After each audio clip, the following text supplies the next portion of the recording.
All right.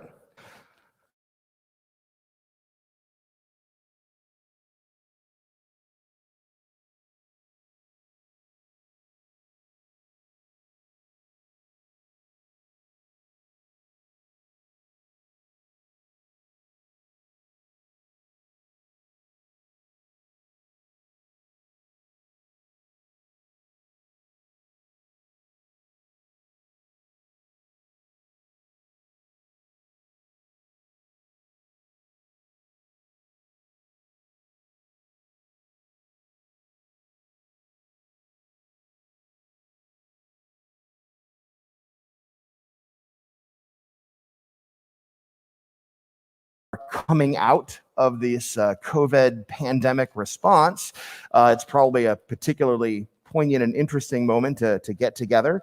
So we're just going to say a few things, and then we will open it up for questions. If you're here, that's a fairly easy system of raising your hand, and I'll say, hey, you, yeah. If you are watching at home, then you have not one, not two, but three ways to get through to us.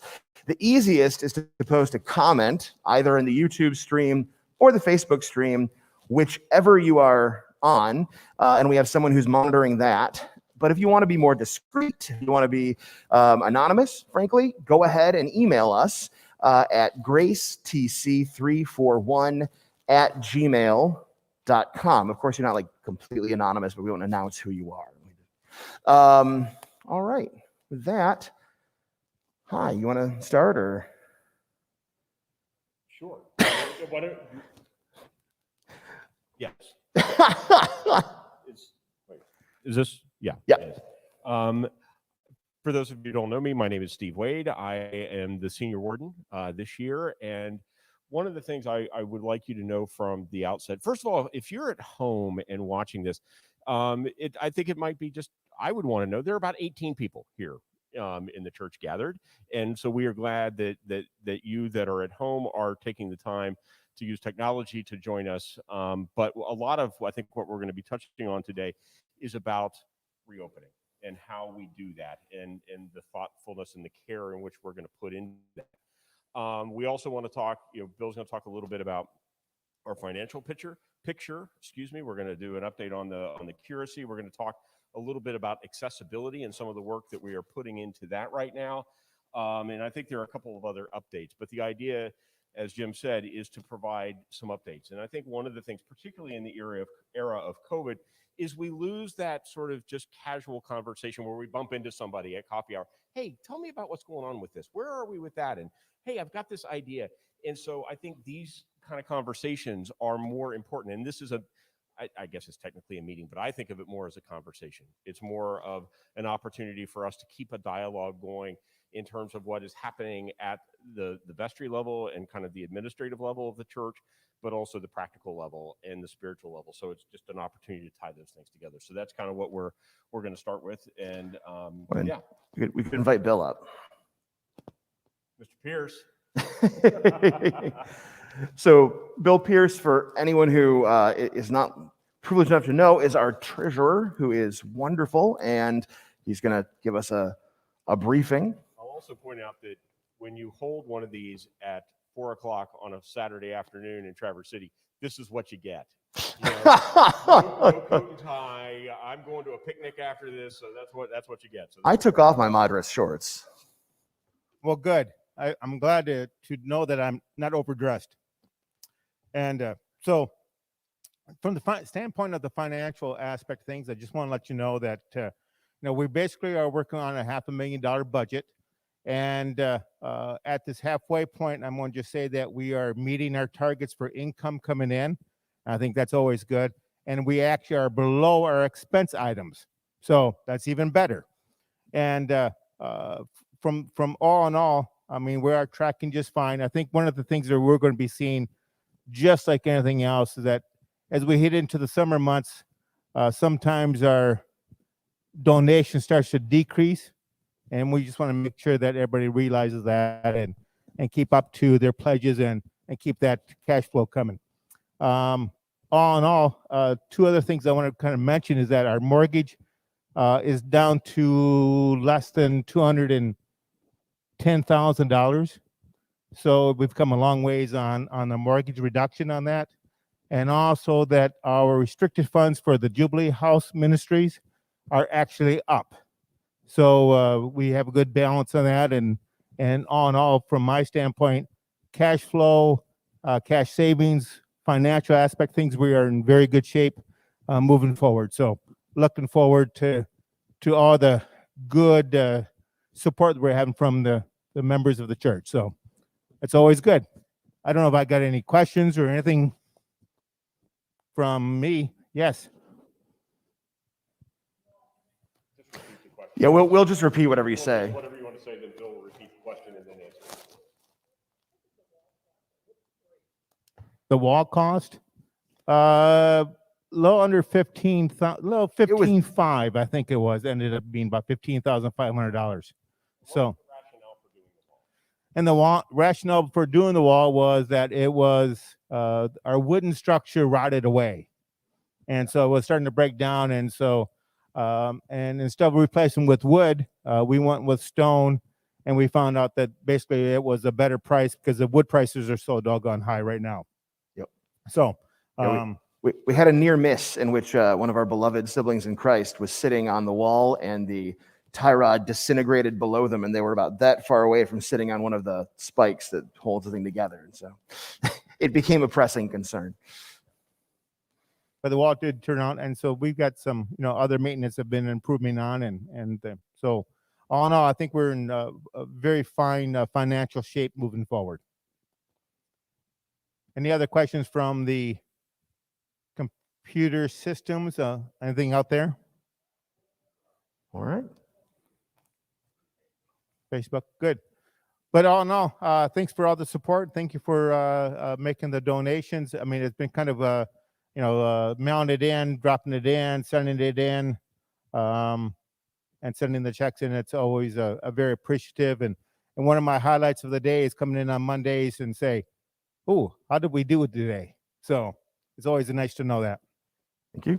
Thank you. So if I were to summarize some of what Bill said, first is we're solvent because we are generous. This is an amazingly generous community, and I wake up every day grateful to be part of this church for so many reasons, and that is one of them. And so thank you for that. We are likely to experience the same summer slump that is an unfortunate tradition in most churches. And so I would just ever so lightly point out that if you sign up online to do online giving, you never have to think about it ever again. Well, okay, like maybe once or twice a year. And at some point we'll figure out how to have tokens or rubber ducks or something fun you can throw in the plate. That will, of course, require us to have a plate that we're passing around, but we'll get there soon enough. The other thing is, the wall is a sign of another change, which is that a lot of work has been done over the past several years that I am incredibly thankful for, because it was prior to my arrival, that has moved us from a survival and paring down mode to a place where we are able to think with resources about the next phase for this church. What does it look like to reach out to our community? What is next? And the best part is we're not thinking about what is next in terms of doom and gloom. We are thinking about what's next in terms of careful, tactical, dare I say, investments. And I could easily use that to transition into curacy information.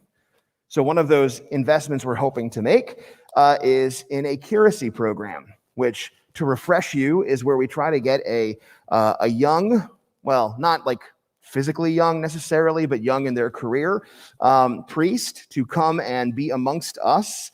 And we would share them, when we find this person, half-time with St. Paul's Elk Rapids.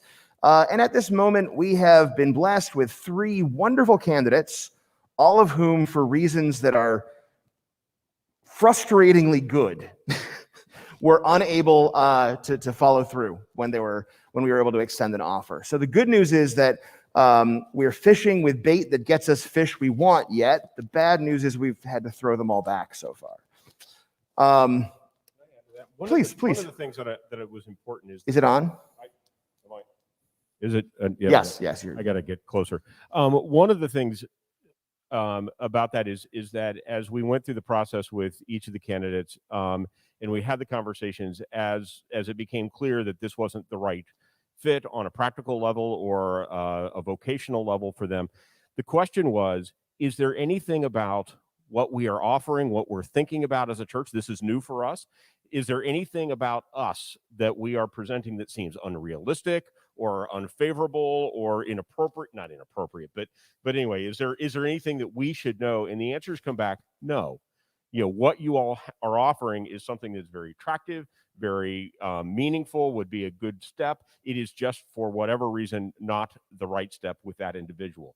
So we have done some self-reflection and discernment with our friends at St. Paul's, and internally, just to make sure that we're not sort of traveling down an unsustainable path. So, even though we don't have somebody in place yet, we are confident that we are still moving in a positive direction. Yeah, absolutely. And I keep getting emails from seminaries all over saying, what a wonderful program you seem to have put together, to which I always respond, excellent, find me someone.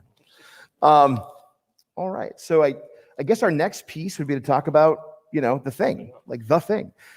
So both the state of Michigan and the Diocese of Western Michigan and Eastern and Northern and Michigan, all have a significant change to the way we are able to do things starting on July 1st. Although it's been backed up for the state, I remind you that the bodies of the church only meet every so often, so they have yet to sort of respond to update similarly, and they might or might not. I can't tell you. But we have a plan, and we have a plan for the next couple of steps. Obviously, one thing I'm happy to say, because I have some discretion over it, is feel free to sing, which I know for some people is like ho-hum, and for others like me has been a heartbreak these last 18 months. So wherever you are, if you know the words, if it's at a service, we're going to start having hymns rather than more sort of performative offerings, and we invite people to sing as a community, which is a big deal for Episcopalians. The other thing is that on July 4th, the 10 a.m. service is coming in from the park. We will worship here together, and we will not be socially distancing, such as it is at that 10 a.m. service. So, because frankly, if we have anything like our normal numbers, it won't be possible. So we're going to ask people, be aware of other people's possible feelings about being in a clump of humans, but it'll be a lot more like normal. Still going to wear masks for a little while longer, but that's the next step there. We'll also be using social distancing at the 5 p.m. unless it becomes untenable, right? Right now, it's actually really easy at the 5 p.m. for everyone to pick one of our lovely pink spots. And so we'll do that just a little bit longer. And let's see, we'll have coffee hour. Coffee hour will be after the 10 a.m. service. I suppose if people came to me from the 5 o'clock and said they wanted it, I'd be happy to help. And in that, it'll be just like a restaurant that you get your stuff and you go to wherever you're going to be, and then feel free to take your mask off while you're consuming things. So that's the next step. And then the vestry will meet in July, the third Tuesday, which is anyone? Third Tuesday in July, the vestry will meet. And at that, if the numbers stay the way they've been and trends continue, as every economist says just before they're fired, we can start talking about having things that look very, very, very normal, with masks off and no social distancing and all of that great stuff. For anyone, especially those at home who are concerned because they like to worship from home, we will continue streaming the 5 p.m. and the 10 a.m. service, especially when it's back in the sanctuary, for the foreseeable future. I see no reason that we would stop doing that. It is useful for many people. It is useful for many people who frankly spend a good chunk of the year away from us.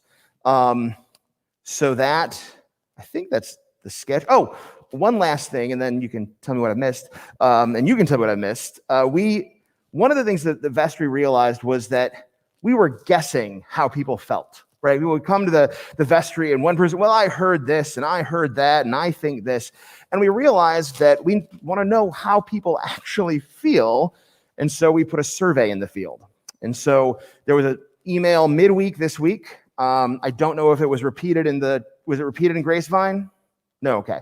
So you'll see it separate email. We'll probably hit it with you 2 or 3 more times to be annoying. We've got 50 responses so far. 60 as of today. So please let us know your voice, because if you don't, it skews the numbers, since the point is to know what everyone in the community is feeling. So anyway, try to get back to us with that survey, and we will be, delighted to be able to respond to people's concerns and feelings. All right. One thing I'd like to add to that line of thought is that what we're trying to do is engage in active listening. And so, but if technology isn't your friend, and if filling out a form online is impractical or just something you don't want to do, pick up the phone and call somebody, and we'll have a conversation about it. We'll have a conversation, ask the questions, get your responses. This is only the only way we want to listen, because what we want to do is to be able to make sure that we are listening to people. So like I said, if technology isn't your cup of tea, or if you just would like, I'd rather just talk to somebody, pick up the phone and call. There is no wrong entry point. Call me. You can call the church office. You can just say, hey, I would like somebody to call me, and we will arrange for that to happen. But the fact of the matter is that we want to listen. Things are changing quickly. For me, quite frankly, I think the world opened up faster than I thought it was going to. I anticipated that it would, and I am pleased that we are able to do this. But we've been talking about opening up for a long time. But when you get to the practicality of it, one of the things is we want to make sure that we do it safely. And one of the things about being a Christian community is that we are about inclusion, not exclusion. And so one of the things that the vestry is being very intentional about talking about is not just to jump back and say, hey, we can come back to church together, so here we are. That's not going to work for everybody. One, this experience we've learned is we have, as Grace Church, an opportunity to connect with people well beyond our geographic area. And people who have an affinity for this place, a history with this church, or don't, are sometimes coming and worshiping with us. We want to continue to be able to engage them. For snowbirds, for people who aren't feeling well, for people who just don't want to make the drive in. Sometimes that's my family. I'll own it. And we only live about 15 minutes away. It's not, but sometimes just staying in your PJs and watching it on TV, we realize that there is value in that. So we're going to continue to do that. And not only just with services, but how do we do that at social opportunities like coffee hour? How do we do that with Stitch and Chat? How do we do that with a Bible study, with a book group, with a whatever those things are? So we want to make sure that we get your voice and we hear from you, and not just at this point in time, but for all time. So stay engaged and let us know how we can help, and let us know what's in our blind spot, what we're not thinking about, what we're not talking about. Which brings me to a few specific points. One piece that I have decided to experience as good news, and I think we'll continue to do so, is that a few vestry meetings ago, we were talking about what does another program year look like in COVID? What does another program year look like when we're mitigated? And the good news right now is knocking on all the wood around me, I don't think that's what we're going to experience. It seems that between now and the beginning of September, we will be back to enough normative functioning that we'll be doing all the things, at least 90+% of the things. And so we are already kind of getting ready to figure out what does back to quote unquote normal look like. And so starting July 4th, we're in kind of a soft open phase, where we will start putting things back in as we can. But the thing is, every time we put something back in, it means spinning up, again, the people who do the thing. We have, our amazing musicians, many of them have been able to be with us this whole time. Our choir hasn't. And so when they come back in the fall, as they always do, it will be kind of a new thing. But the same is true of if we can get acolytes, right? If we start having the services that feel more like the broad church Episcopal services that we do here most of the time. And then we will plan on a real honest to goodness launch phase as we go into the fall program year. We have a couple ideas already. One is a fall family fun event. The Schuberts have volunteered their farm to host a fall on the farm. There's a lot of F alliteration in there. We're going to do a back to school Sunday that pretty much, looks like what we would normally do for a back to school Sunday, except hopefully maybe even inflated a little out of a sense of joy. And the last thing is, at some point, your priest has to get installed. Your quote unquote new rector has gone about 18 months now, and theoretically has to be installed by someone from the diocese.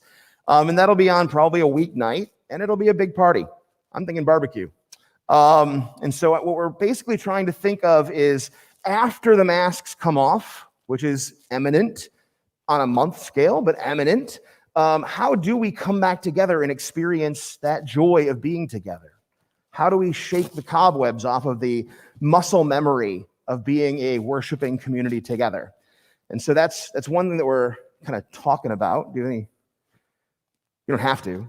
No, I one of the things also is, and Jim and I were talking about this just this week, is that when we come together as a choir, or as church school teachers, or as Jubilee ministry volunteers, or whatever that is, we're not just coming together to do a job. We're coming together as a community, as a micro community. We are not just Grace Church, but we are subsets. And those communities take care of each other. They check in with each other. They pray together. They have fun together. They do things together. They laugh. They struggle. They, as one professor of mine in college, cuss and discuss things. And so as we start to come back together, recognizing that it's not just getting the job done.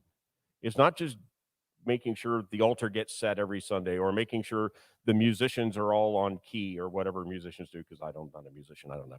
But whatever they do it really well. But it is creating those communities. Also being aware, for those people who still may not feel comfortable coming to church, that that gathering of people may start to feel like an exclusion. And we're going to have to be aware of that. We're going to have to kind of work on the gas and the clutch of that a little bit, just to make sure that as we build community, that we do it in an inclusive way. It's not just about getting the job done, but it's more about building community. And so we're going to take a special eye and make sure that we do that. And one of the reasons why we are truly blessed to have Steve as our senior warden is that counterbalances your paramedic priest, who would really like to just get all the things done as soon as possible, please. Even though you're absolutely right. Just saying. So the two pieces that I have left, and then we'll open it wide open for questions, is first is our outreach ministries.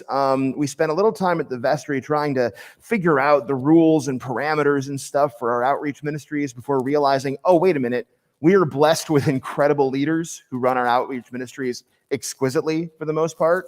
And so we're asking them to submit their plans for how they want to reopen under the very few phase 3 guidelines. And so we're going to be back online with a lot of things. Jubilee House is going to look a lot like it used to pretty soon.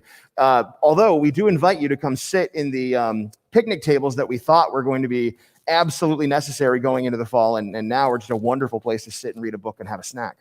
But they're out there. The other thing is that it's sort of a niche piece, but it's a wonderful piece, is that we are looking to start moving forward with some of the accessibility pieces that we have talked about for a very long time as a community. As I probably have seen, the women's bathroom has an automatic opener now. And so, the next question seems to be, okay, do we put one on the men's room? And the minute you ask that question, actually, a lot of things happen at once.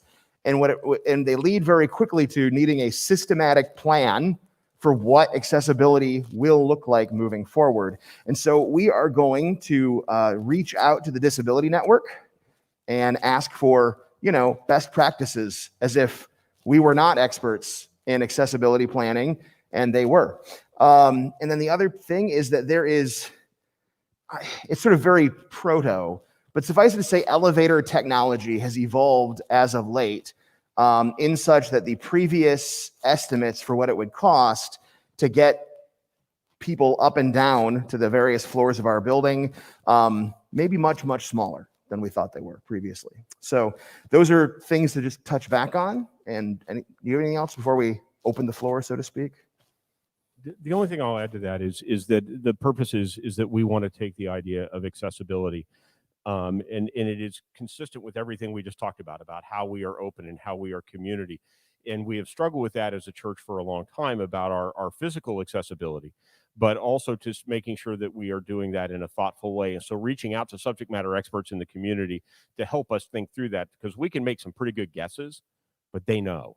And so, incorporating them into this planning. And I think that we should be able to make some fairly tangible steps forward in terms of creating accessibility to other floors. That's not a promise, but it is encouraging that we will be able to make some significant steps forward in that regard in the very near future. And it should go without saying, but let me make certain that it doesn't go without saying, that we've got about a half a dozen parishioners who have devoted a significant amount of time, energy, love, compassion, resources to the accessibility project and concept. And they will continue to be invited to take point on this and be, the committee that gets us there. I want to make sure that we make that our gratitude very clear around that. I think, me? Yeah, what do you want to know? Roberta.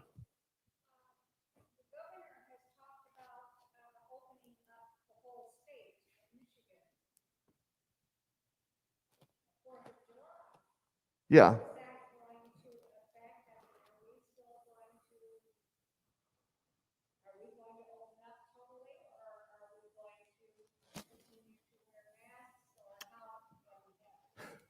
So we are going to continue to wear masks until the next vestry meeting. I mean, the reality is we're a community that makes community decisions, and our decision makers meet monthly.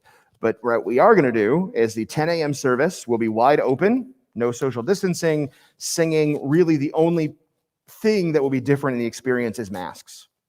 Everyone will be invited in. If you're off the street, you don't need to sign up. Come join us, and then we will have a coffee hour. We'll have individually wrapped snacks and delicious coffees and whatnot. And you can take your masks off when you sit down because, can't eat through them. But yeah, that is that. And, I hesitate to say that after the July vestry meeting, we will be doffing our masks on a shortly subsequent Sunday, because if I say that, then the fates and the furies will hear me and thwart us, and numbers will not continue to be good, et cetera, et cetera. I'm a superstitious fire department person. But I hope that we can take our masks off after the July vestry meeting. That also, Roberta, your question is a good one, but it also, just because we can doesn't mean we necessarily should. And it doesn't necessarily mean we should immediately. And so that's, again, in part of what we want to wait is one to see, kind of how, kind of what happens around us, but also to get the results of this survey, because that survey is going to inform us. There are some questions in there about where people's comfort levels are. Should we consider offering a service that is masked and social distance, for people who want that kind of thing. So some of it, to Jim's point, is to listen to the broader community.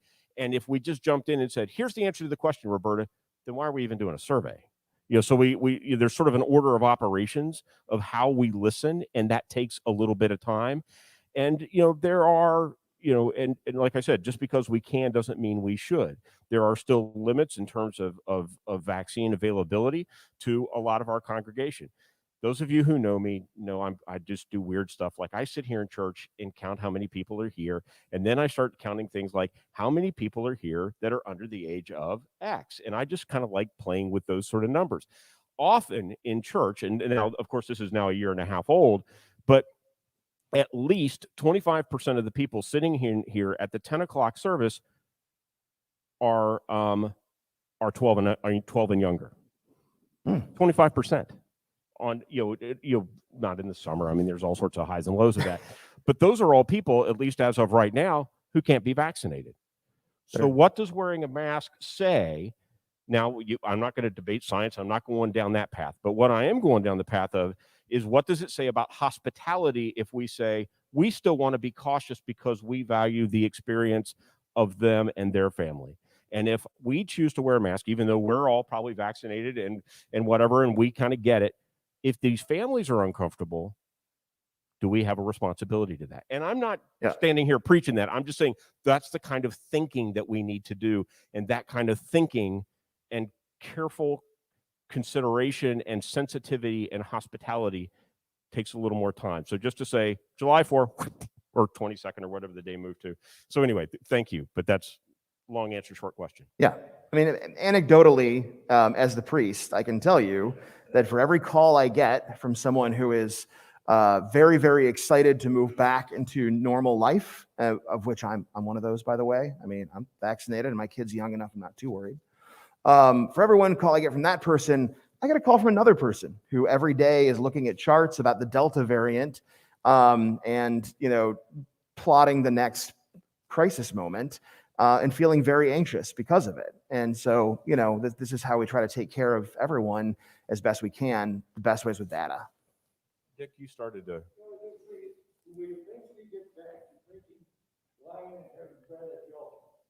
So that's a good question. Bread, yes. In the very near future, I will start trying to access bread makers. I think we have one. It doesn't matter. The long story short is is that we have a tradition here of real bread. I don't mean to besmirch those who use wafers everywhere around the world, but we use real bread here. And that is fairly hygienic, right? Priest washes their hands, LEM washes their hands. It's very easy to hand out. As for wine, I don't know. That is one of those things the diocese admittedly has very much had some control over. Now they have modified. There was just a phase 3 tweak that came out within the past 48 hours, and I haven't read it. So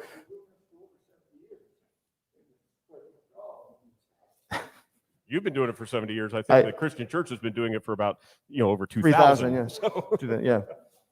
Yep.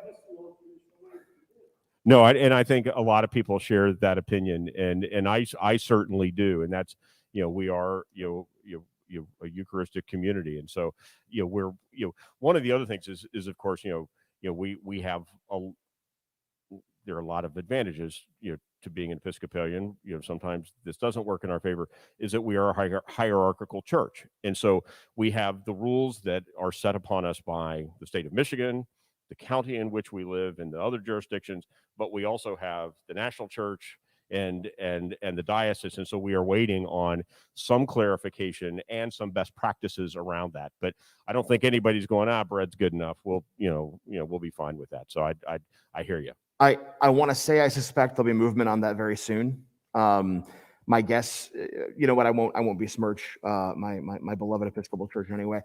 I think that there will be movement on that very soon, and I hope there is. I share. I always tell people I was a seminarian during the last coronavirus that was far less communicable.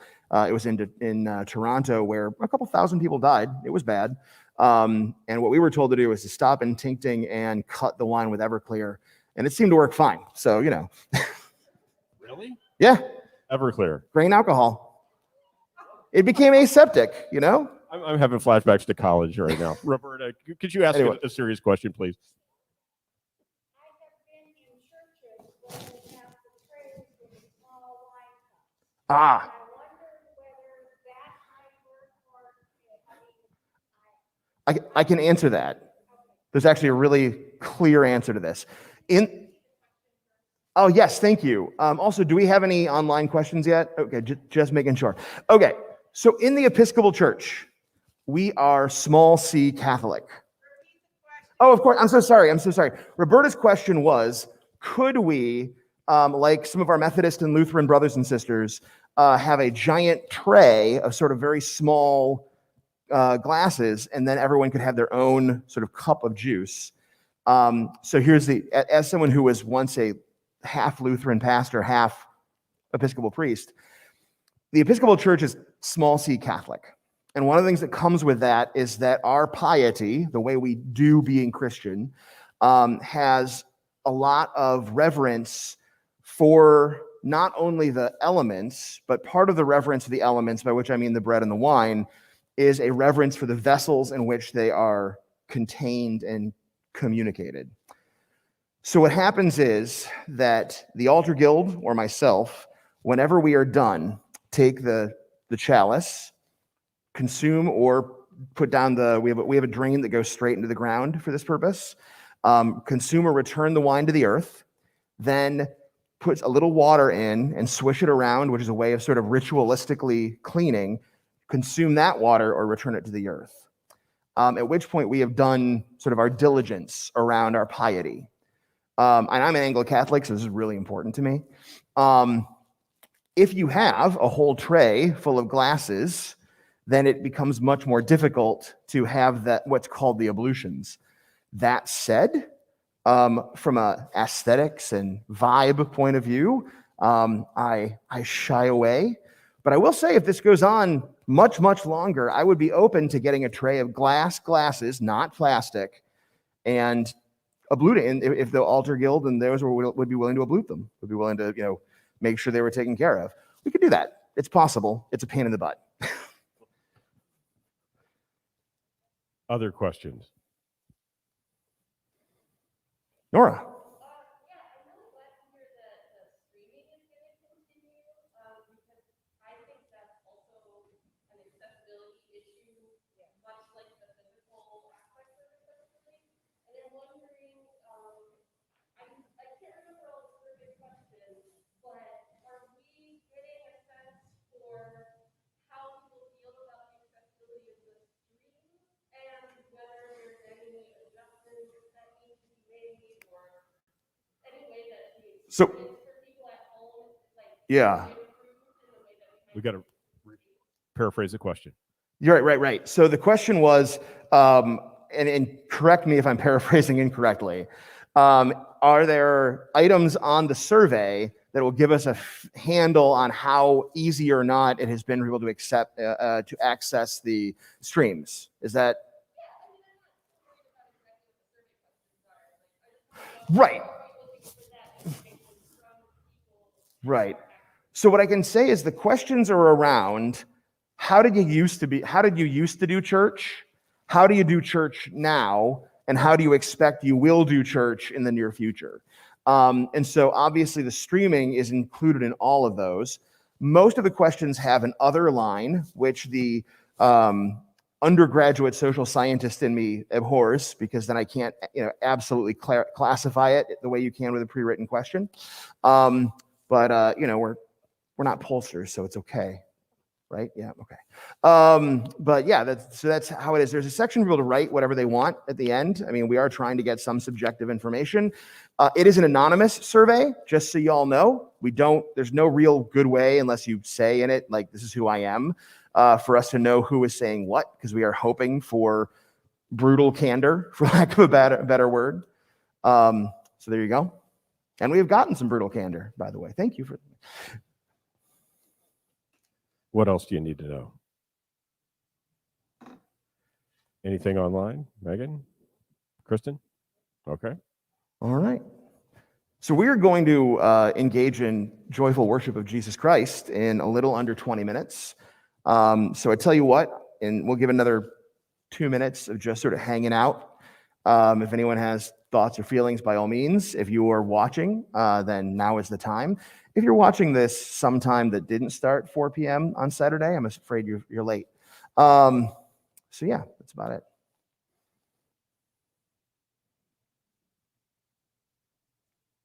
We can all chant Ubi Caritas now.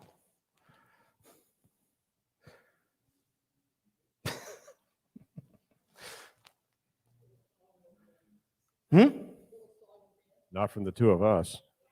I have neither my cane nor my top hat, nor my tap shoes. All right. We can wrap this up then. God bless y'all. You're loved. Peace be upon you. And I'll see most of you in about 17 minutes. Bye. Thank you all.